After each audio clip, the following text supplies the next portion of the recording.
Hi class, this video will cover stalls and spins. So what is a stall? Well, a stall occurs when the angle of attack reaches what is called the critical angle of attack. And in most general aviation aircraft, the critical angle of attack is between 15 and 18 degrees nose-up pitch.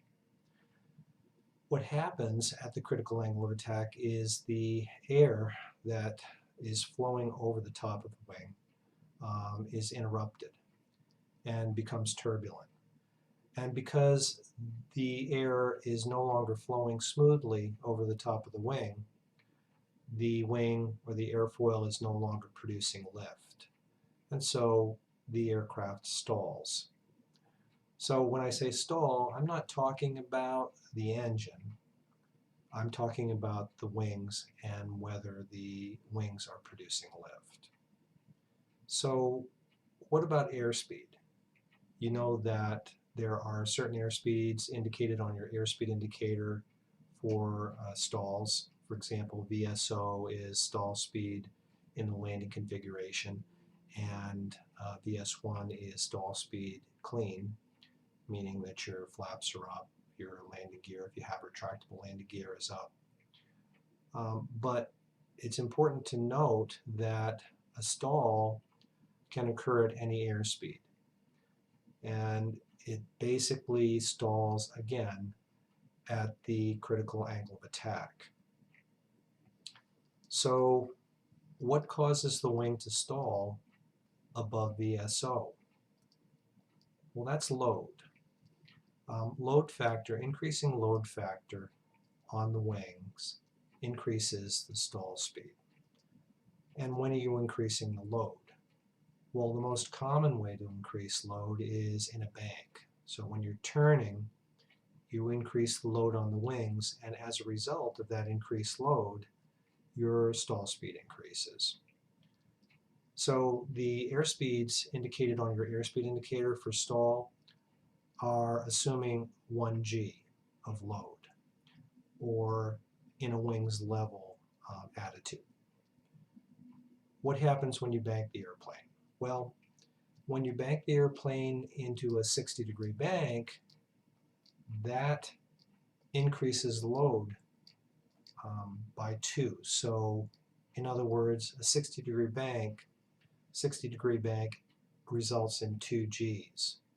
So if your airplane weighs 2,000 pounds and you start a level turn at a 60-degree bank, the wings are no longer just supporting 2,000 pounds. Now you're in a 60-degree bank, so you're increasing your load by 2. So now the wings are supporting 4,000 pounds. So it's important to remember stalls occur not because of a certain airspeed, although stalls do occur at low airspeeds, but they can occur at any airspeed as long as the airplane reaches what's called the critical angle of attack. Again, it doesn't matter how heavy the airplane is. It doesn't matter how fast the airplane is flying. Stalls occur at the critical angle of attack at any airspeed and at any weight.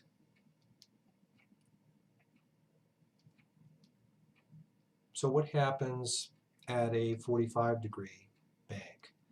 45-degree bank is still a steep bank, and the load factor actually increases by 1.5.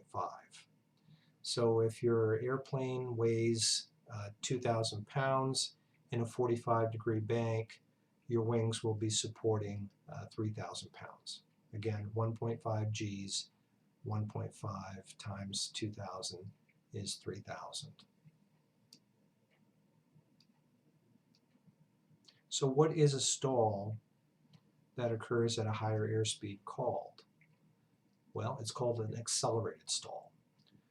And that's simply because it occurs at a higher airspeed than VSO and VS1. And that occurs because of an increase in load.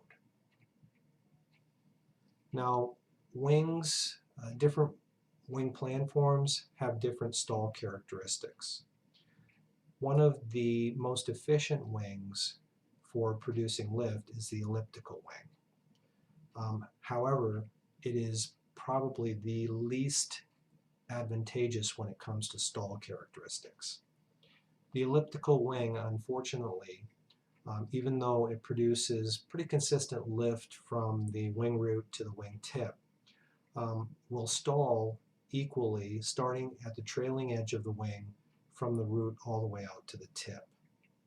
So because the wing tip is stalling at the same time as the wing root, you lose aileron control and basically would lose control of the airplane in a stall if one of the wings were to stall more than the other. The most advantageous wing planform is the rectangular wing form, or wing planform, because that wing planform starts their stall at the trailing edge, just like the elliptical wing, but it moves from the wing root out to the wing tip. So the initial stall will not involve the wing tip, and therefore your ailerons on the outboard portion of your wing maintain some effectiveness. So remember, the least advantageous wing planform for stall characteristics is the elliptical wing, and the most advantageous is the rectangular wing. So one of the things we can do is design an aircraft wing to minimize the stall or delay the stall at the wingtip. And one way we can do that is called wing washout. And basically all that is twisting the wing. Remember, a wing stalls at the critical angle of attack. So if we install the wing on the airplane with a different angle of attack on the inboard section or toward the wing root than on the wing tip, then we can manipulate the wing so that it stalls earlier at the wing root. Now, how do we do that? Well, we install the wing so that the angle of attack at the wing root is lower than the angle of attack, higher than the angle of attack at the wing root. So because the angle of attack at the wing root is higher, it will reach the critical angle of attack before the wing tip. And so your wing tip will remain at least partially effective. So that's wing washout. So again, just to repeat, the critical angle of attack is the angle of attack that a wing stalls at. And it has nothing to do with airspeed. A wing can stall at any airspeed as long as it's reached the critical angle of attack. So weight has nothing to do with it, and airspeed has nothing to do with it.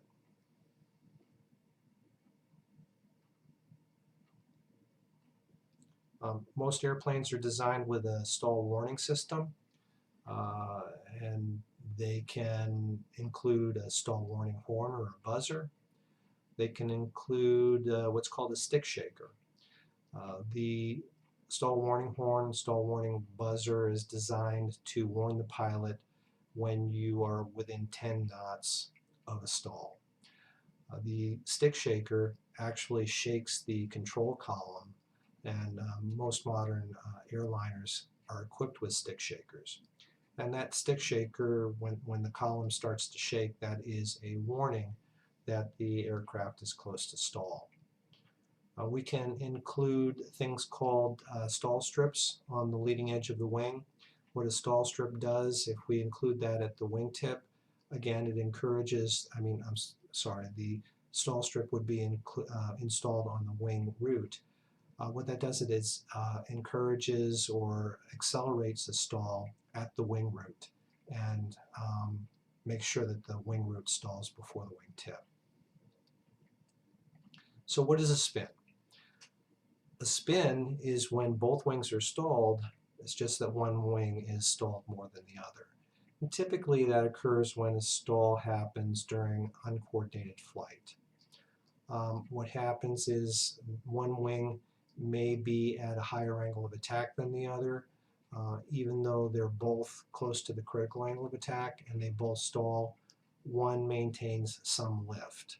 So that wing that's maintaining some lift actually spins the airplane.